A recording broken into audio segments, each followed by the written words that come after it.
El tomar prisionero al rey, que había tratado de huir, va a provocar que los revolucionarios franceses primero lo acusen de traición a la República, de traición a Francia, y en segundo lugar acaben definitivamente con la monarquía y establezcan la República. En este periodo de la Convención entonces se habla de República.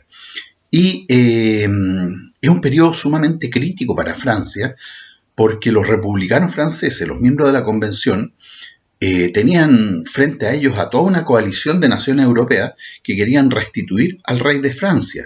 Le exigían a los revolucionarios que le aseguraran su integridad, su vida, a él y su familia, y aparte de eso que le restituyeran en su poder de monarca.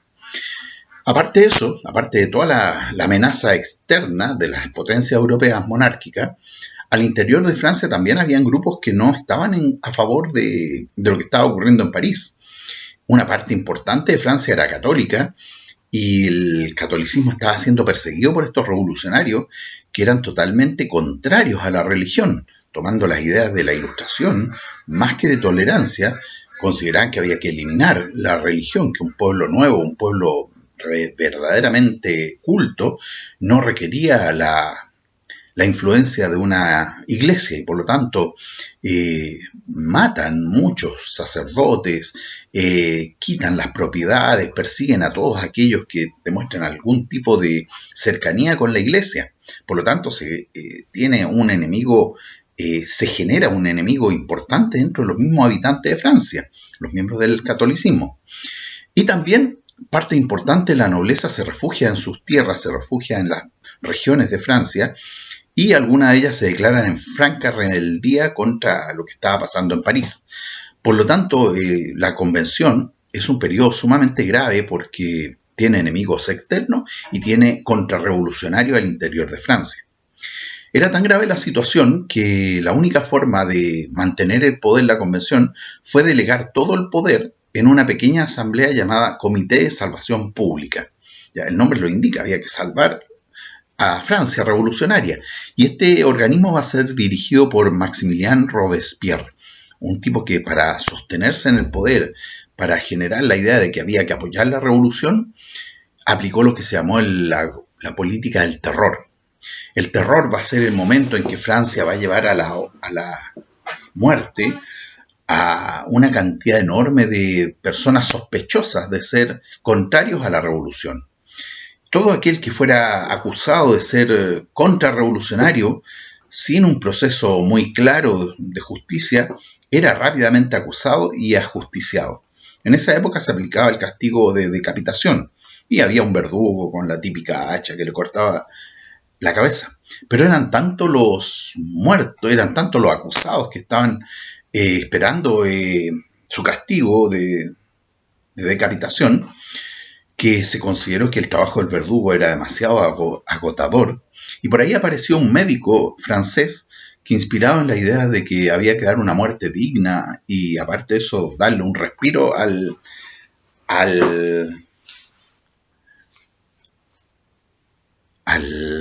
¿cómo se le llama? Al ajusticiador, crea la guillotina. La guillotina tiene su nombre de su creador, era de apellido Guillotín. Y con este procedimiento la muerte se hizo sumamente rápida, expedita, y la cantidad de muertos pasó a ser de varios miles al día, sobre todo en París. Por eso se le llama el periodo del terror. Todo el mundo estaba asustado de que lo podían acusar y la posibilidad de defenderse de cualquier acusación, por muy absurda que fuera, era muy difícil. Van a caer a la guillotina incluso miembros del director de la asamblea de la convención, miembros del partido jacobino que se consideraron que eran traidores, que no estaban realmente con la causa.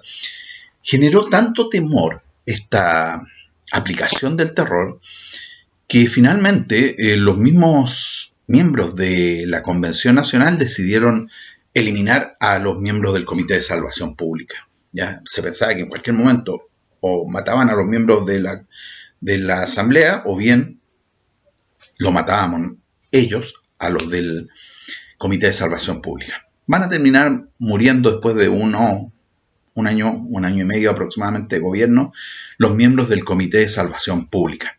Pero en ese periodo se van a producir importantes avances. En primer lugar, se logra detener el ataque de las potencias europeas. A pesar de todo el terror que se está aplicando en París, el ejército francés, que ya no cuenta con los oficiales, que la mayor parte de ellos eran nobles. Era muy difícil para alguien que no fuera de la nobleza llegar a ser oficial en el ejército francés.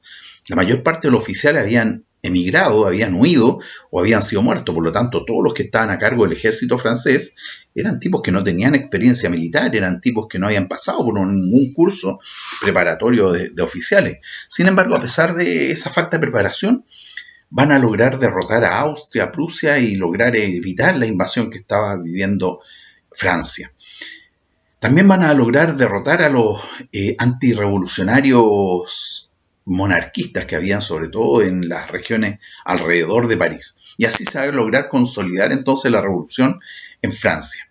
Pero la convención desaparece y en su reemplazo los militares toman el poder y a esta nueva etapa se le conoce como el directorio.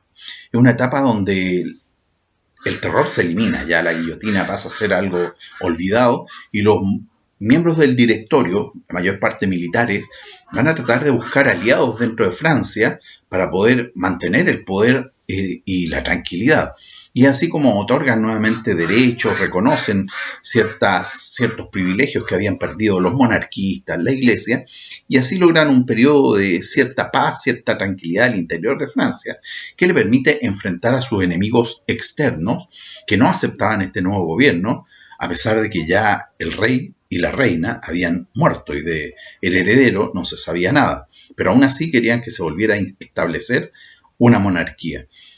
El directorio, por lo tanto, va a enfrentar el enemigo externo nada más, va a tener tranquilidad, orden dentro de Francia y sus enemigos van a estar más allá de la frontera. Y en estas luchas que sostienen contra Austria, Inglaterra y otros estados más, van a comenzar a destacar importantes generales y uno de ellos va a ser Napoleón.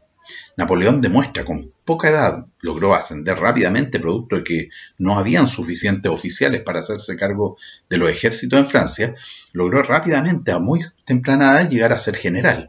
Y como general va a dirigir un tremendo ejército que se va a enfrentar a Austria y con mucha autonomía. Napoleón no aceptaba lo que le imponían los miembros del directorio. Va a llevar adelante campañas contra Austria, derrotándola en varias oportunidades y, lo más grave de todo, imponiendo condiciones de paz sin consultársela a los que gobernaban Francia, que eran el directorio. Entonces el directorio lo veía con temor, veía a este general que era muy díscolo, que tenía grandes éxitos, pero que también que no seguía las instrucciones y por lo tanto va a buscar el modo de eliminarlo de algún modo.